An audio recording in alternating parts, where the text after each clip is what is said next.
Bismillahirrahmanirrahim. Assalamualaikum warahmatullahi wabarakatuh. Alhamdulillahirabbil alamin wa bihi nasta'inu ala umuri dunya waddin wa ala alihi wa ashabihi wa sahbihi ajma'in. Qala Allah ta'ala fi kitabil karim. A'udzu billahi minasy syaithanir rajim. Bismillahirrahmanirrahim. Ya ayyuhalladzina amanu taqullaha haqqa tuqatih wa la tamutunna illa wa antum muslimun. Wa qala 'azza wa jalla syahrul ramadan alladzi unzila fihi al-Qur'an hudan lin-nasi wa bayyinatin minal huda wal furqan. Sadaqallahul azim. Para alim, para asatidz, tokoh masyarakat, bapak-bapak dan ibu-ibu yang dirahmati Allah Subhanahu wa taala. Pertama-tama marilah kita panjatkan puji syukur kita kehadirat Allah Subhanahu wa taala, yang mana alhamdulillah kita pada pagi hari ini masih diberikan nikmat kesehatan, panjang umur, masih diberikan nikmat iman dan Islam, sehingga kita bisa melaksanakan ibadah sholat subuh berjamaah. Malam tadi kita melaksanakan tarawih, juga insyaallah sama-sama kita melaksanakan ibadah puasa. Semoga seluruh rangkaian amal ibadah kita diterima Allah Subhanahu wa taala. Amin ya rabbal alamin. Salawat dan salam kita sanjungkan kepada junjungan kita Nabi Muhammad sallallahu alaihi wasallam, yang telah menuntun kita, yang telah membawa kita menuju jalan kebenaran dan yang diridhoi oleh Allah Subhanahu wa taala. Bapak dan Ibu semuanya sehat ya? Alhamdulillah ya rabbil alamin. Itulah nikmat yang harus kita syukuri, kita masih diberikan kesehatan, masih tetap beribadah, istiqomah di jalan Allah Subhanahu wa taala. Bapak dan Ibu yang dirahmati Allah Subhanahu wa taala, Rasul sallallahu alaihi wasallam bersabda, "Al-jannatu mustaqatun ila arba'ati nafarin, talil Qur'an wa hafidhil lisan wa mut'imil ji'an was-sadimina fi syahri Ramadan." Di Rasul sallallahu alaihi wasallam bersabda, ada 4 golongan manusia yang dirindukan oleh surga. Surga yang merindukan kita, bukan kita yang ingin masuk surga, tapi surga yang merindukan, menginginkan, ingin surga itu dimasuki oleh kita. Siapa saja mereka? Yang pertama adalah tahlil Quran, yaitu orang-orang yang rajin membaca Al-Quran. Bisa kita aplikasikan dalam kehidupan sehari-hari. Kalau kita sedang bepergian jauh, terus kita ditunggu oleh keluarga kita, oleh istri kita, oleh suami kita, oleh anak-anak kita, keluarga kita di rumah, kita sedang bepergian jauh. Kira-kira kita ingin cepat-cepat pulang apa boten Bu? Ingin cepat pulang ya? Namun kalau surga yang merindukan kita, itu kita ingin cepat pulang boten?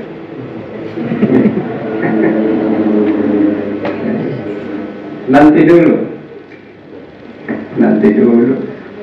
Ini surga yang merindukan kita, yaitu yang pertama adalah orang yang rajin membaca Al-Quran. Ya, sekarang puasa sudah 17 hari. Mari kita tanyakan kepada diri kita sendiri, sudah juz berapa, sudah berapa kali tamat Al-Quran? Ya, dijawab masing-masing mawon. Ya. Al-Quran itu adalah pedoman hidup kita umat Islam. Al-Quran adalah petunjuk, hudan linnas, petunjuk bagi manusia. Maka jadikan Al-Quran itu sebagai teman kita. Ya, kita hidup di dunia pasti punya teman. Jadi teman bisa untuk curhat, bisa untuk mencari solusi sebagai permasalahan. Ya, maka Al-Quran juga seperti itu. Segala macam problema kehidupan, maka semuanya sudah diberikan solusinya oleh Al-Quran. Allah Subhanahu wa ta'ala sendiri berfirman, wasta'inu bis-sabri was-salat wa innaha lakabiratun illa 'alal khashi'in. Jadi kata Allah, mintalah tolong kepada Rabbmu dengan sabar dan sholat. Sabar dan sholat. Jadi kalau kita menemui berbagai macam persoalan kehidupan, maka yang perlu kita koreksi, maka yang perlu kita teliti adalah sholat kita sudah betul apa belum. Kalau kita banyak menemukan persoalan-persoalan kehidupan, maka perbanyaklah sholat. Ya, maksudnya sholat sunnah. Kenapa demikian? Karena banyak di antara rasul-rasul yang diturunkan oleh Allah Subhanahu wa ta'ala, manakala beliau menemui persoalan-persoalan kehidupan, maka mereka mendekat kepada Allah Subhanahu wa ta'ala. Seperti contohnya Nabi Zakaria. Nabi Zakaria itu yang sudah tua renta, yang ingin punya keturunan, terus istrinya sudah divonis mandul. Secara logika tidak mungkin punya anak. Namun Nabi Zakaria tidak pernah putus asa, selalu berdoa, selalu memohon, sehingga mendapatkan iktibar, contoh dari Maryam. Ketika Nabi Zakaria mengirim makanan kepada Maryam, makanan itu langsung dikirim oleh Allah Subhanahu wa ta'ala. Lalu Nabi Zakaria berkata, ya Maryam, anna laki hada, makanan ini dari mana Maryam datangnya?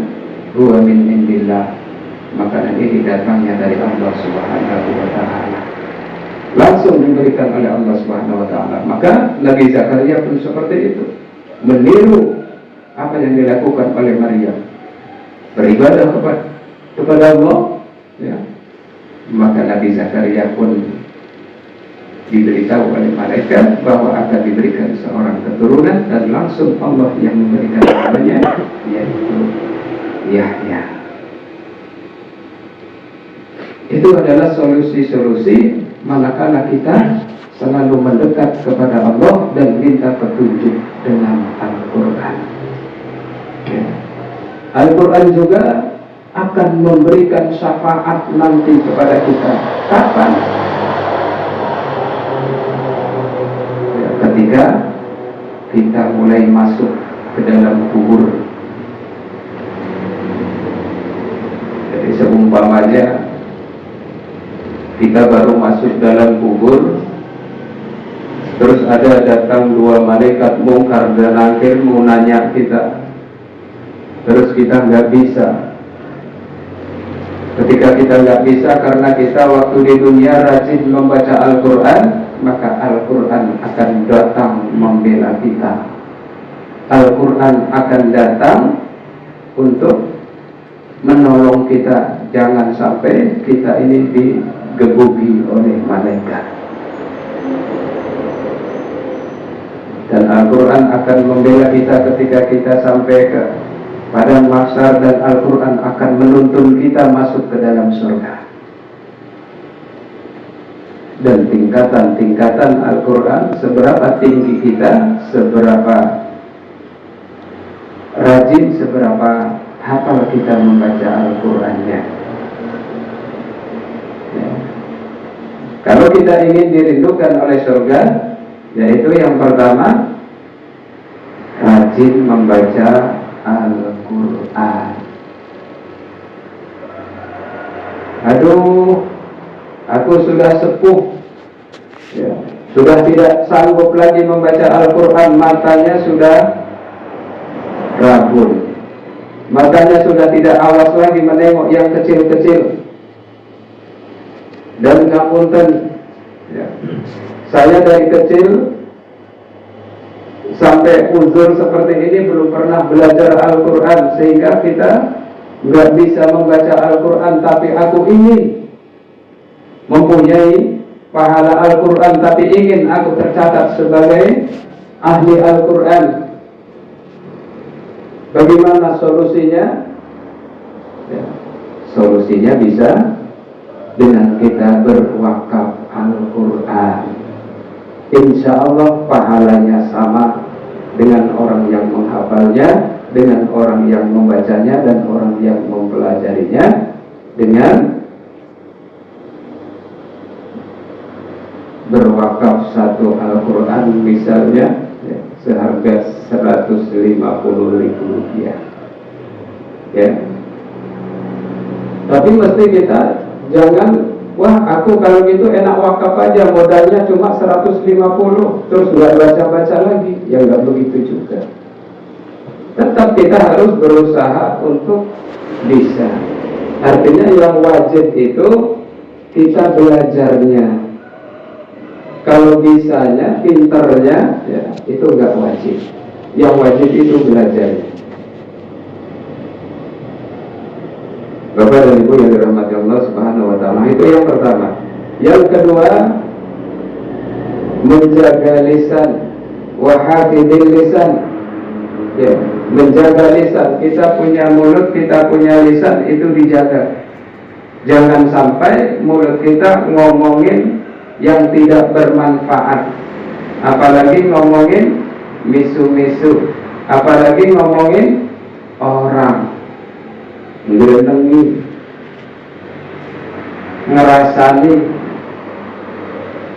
Ya, apalagi kita di bulan puasa ini, jangan sampai mulut kita dibiarkan untuk ngomong-ngomong yang tidak bermanfaat.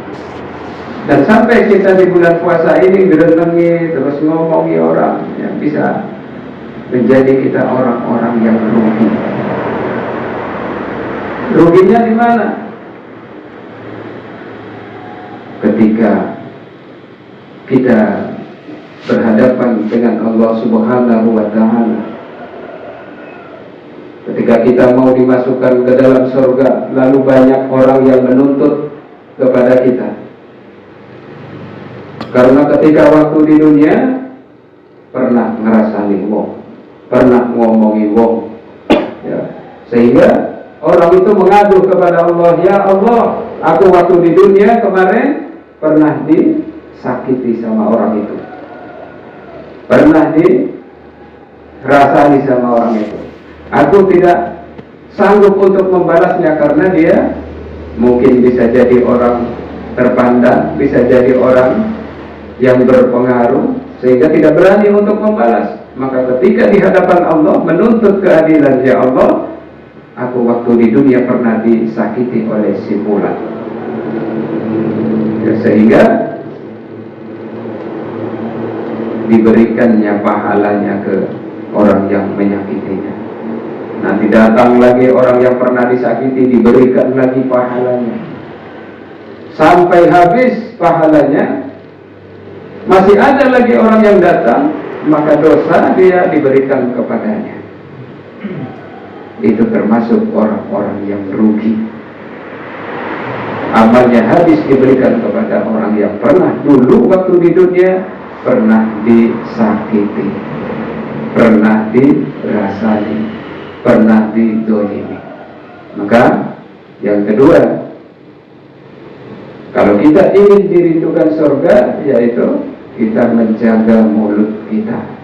Jangan sampai berbicara yang tidak baik, jangan sampai kita ngomong-ngomong yang tidak bermanfaat, jangan sampai kita ngerasa nengok. Dan yang ketiga,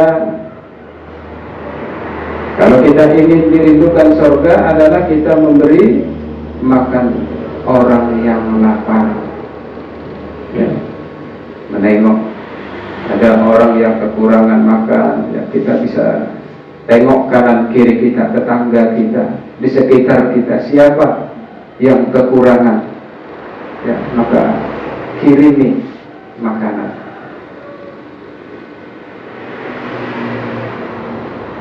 Dan yang keempat, orang yang dirindukan surga adalah orang-orang yang berpuasa di bulan Ramadan. Was-shaimina fi syahri Ramadan. Dan alhamdulillah ya, kita termasuk orang-orang yang berpuasa di bulan Ramadan. Semoga kita termasuk orang-orang yang dirindukan oleh surga. Amin ya rabbal alamin. Bapak dan Ibu sekalian yang dirahmati Allah Subhanahu wa taala, kiranya itu saja yang dapat saya sampaikan.